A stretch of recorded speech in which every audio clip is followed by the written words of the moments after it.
Happy Saturday, Resolve Church family. Thank you so much for joining me on this last of our daily meditations through Holy Week. I pray that this finds you healthy and safe.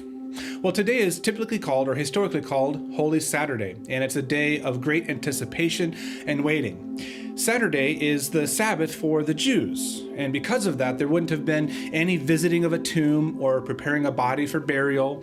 In fact, people were not really allowed to leave their homes unless it was to go to the synagogue and congregate together, kind of like an ancient version of quarantine, I guess.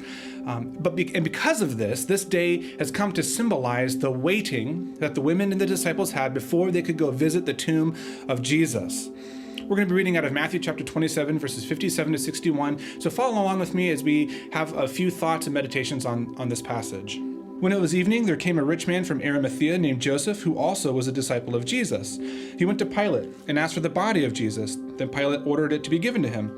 And Joseph took the body and wrapped it in a clean linen shroud and laid it in his own new tomb, which he had cut in the rock. And he rolled a great stone to the entrance of the tomb and went away.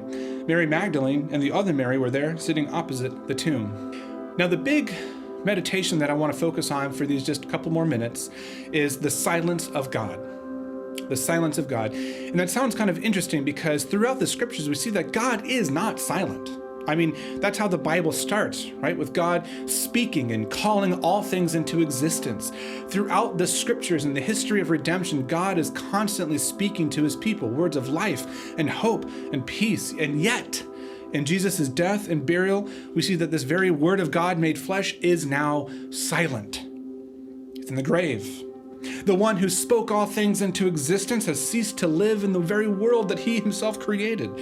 And though he was killed as a criminal, he was buried as a rich prince.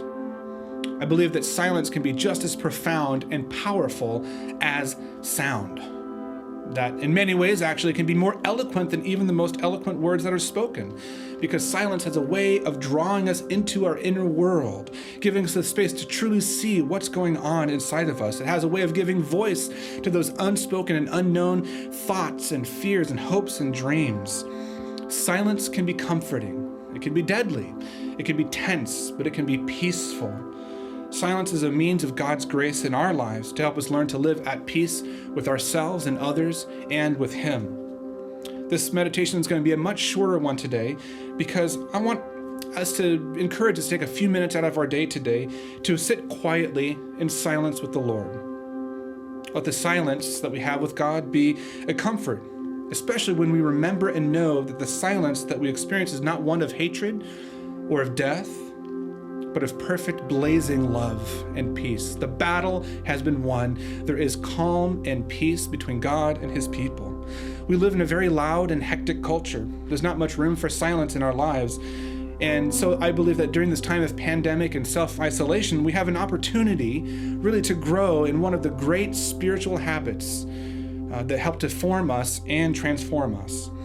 One of the ancient homilies of the early church describes the silence of the grave this way. Something strange is happening. There's a great silence on earth today, a great silence and stillness. The whole earth keeps silence because the king is asleep. The earth trembled and is still because God has fallen asleep in the flesh and he has raised up all who have slept ever since the world began. God has died in the flesh and hell trembles with fear. He's gone to search for our first parents as for lost sheep.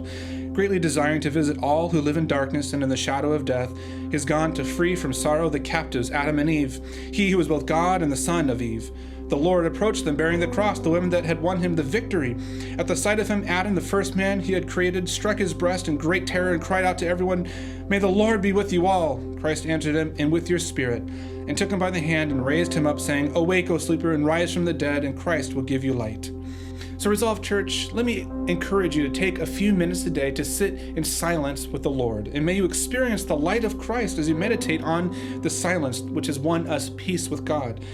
It brings us the acceptance and the love of the Father for all of his children. I hope you have a wonderful day in the Lord, Resolve Church, and I look forward to celebrating the resurrection with you again tomorrow.